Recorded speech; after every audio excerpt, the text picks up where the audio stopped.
My impression coming from the big city of Chicago about St. Louis is their talent pool is a lot better than they think it is. They're a lot better in the community of attracting people than they perceive themselves to be.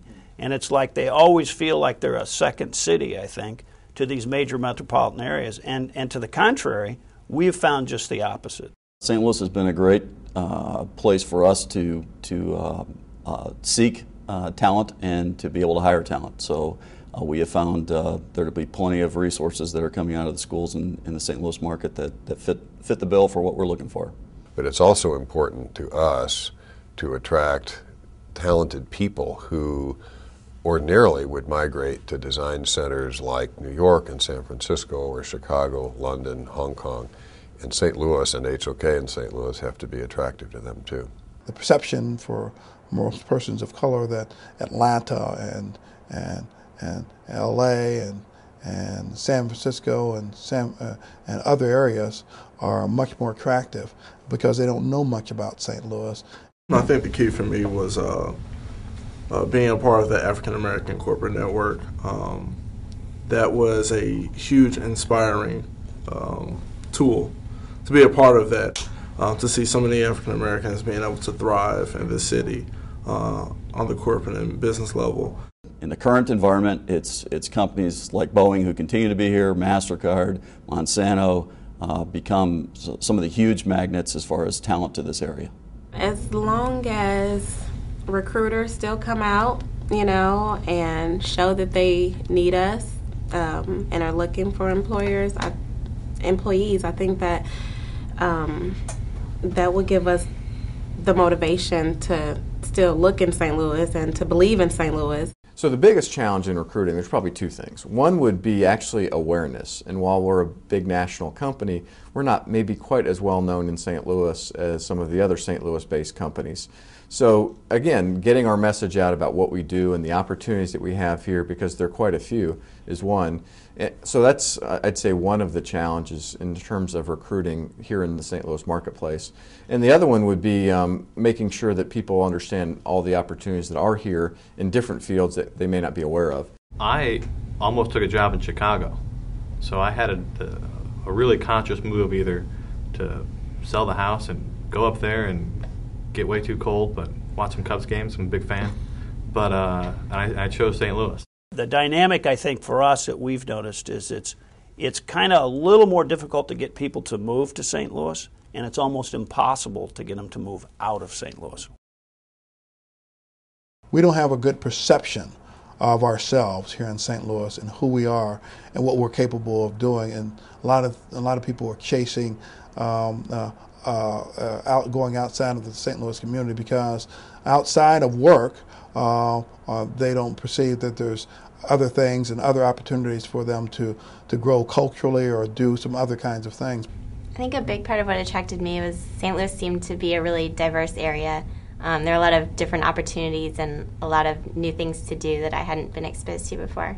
The biggest challenge we have is in helping young people particularly understand that St. Louis can be a great home for them, that it's a rich and diverse community, that it offers the sophisticated kinds of cultural and arts and recreational opportunities that they know they can find in the other cities that tend to be hubs for design.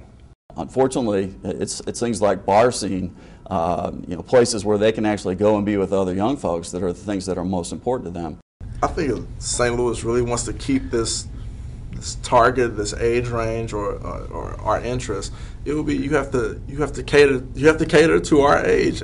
So I really feel like the biggest challenge we have is that we're hung up on the longer term aspects of what St. Louis is so great about, while employees, people that are looking for opportunities, are more concerned about the here and now, the excitement, the feeling challenged.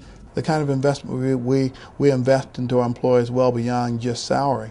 Whether it's the bonus program or whether it's a profit sharing program that we've got going on, or whether it's a health care benefits that we provide for our employees as well, and we pay for 92% of everything, no matter how many people you put on your insurance program, your spouse as well as your siblings, to the 401k plan where we've, over the last 10 years, have matched dollar for dollar for all of our employees to enjoy and participate in. One of the things we've done to attract bright young people to St. Louis and to keep them here is to find ways to get them connected with places and people and organizations in this community that mean something to them.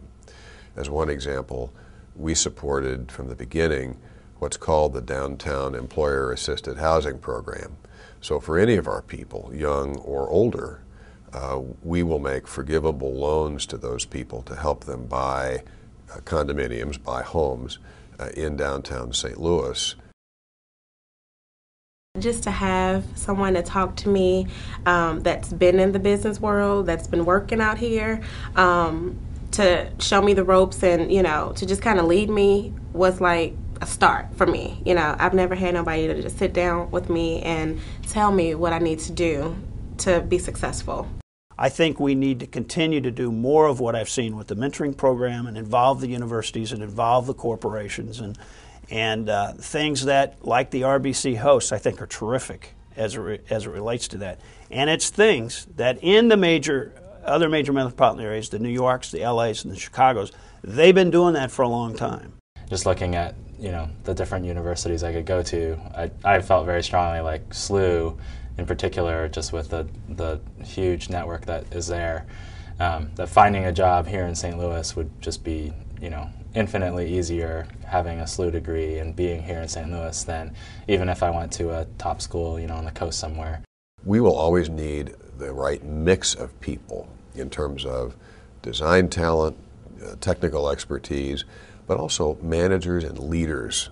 I thought it was a really valuable experience at the networking events to be able to interact with these upper-level professionals, maybe in an environment that was a little lower stakes than an interview. Every organization is looking for frontline resources, and what's a frontline resource? Well, a frontline resource in every company is sales. Someone has to generate a business relationship. Somebody has to maintain a business relationship. And if you think about the educational arena, there isn't a school that I'm aware of in the St. Louis metropolitan area that focuses on sales skills or that has a degree in sales. But yet, what business doesn't require sales in order to be successful?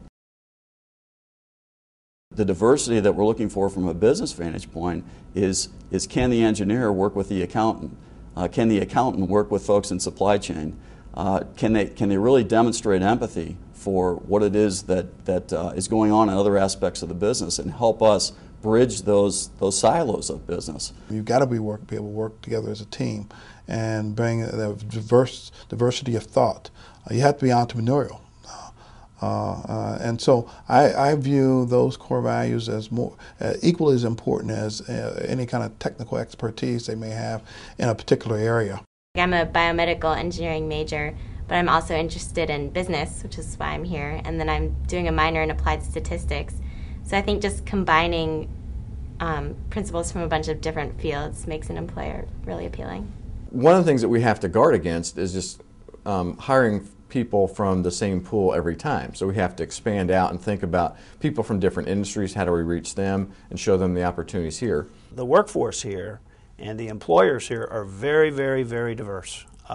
You've got financial services, you've got life sciences companies, you've got technology companies, and the thing that just that surprises me is how that's not known outside of St. Louis as well as it should be. A lot of challenges, a lot of places where I can grow, a company that has a lot of growth potential to move forward, and a lot of support as far as life balance and higher education and really growing with me as a person and not just as an employee. So as people get more experience and learn this company and learn this business, there's great opportunities because we have such a big presence here to gain experience and move up the ranks from within. The challenge we have is that in some ways the St. Louis community has functioned like a private club, a well-kept secret. Really, there's still a lot of people who know each other, and there is like a network of St. Louisans and the natives who know the place, and I think that's, having some family in Chicago, that's not really the same. It's just too large for that kind of having that homey feeling. The only thing that holds us back is ourselves and our negative perceptions of ourselves, and we're thinking that the grass is greener on the other side of the fence. If you want to compete in the global marketplace for talent or for business, you don't want to be the best kept secret. You want to be out there and you want to be touting what a great place it is to live and how global thinking we are as a community.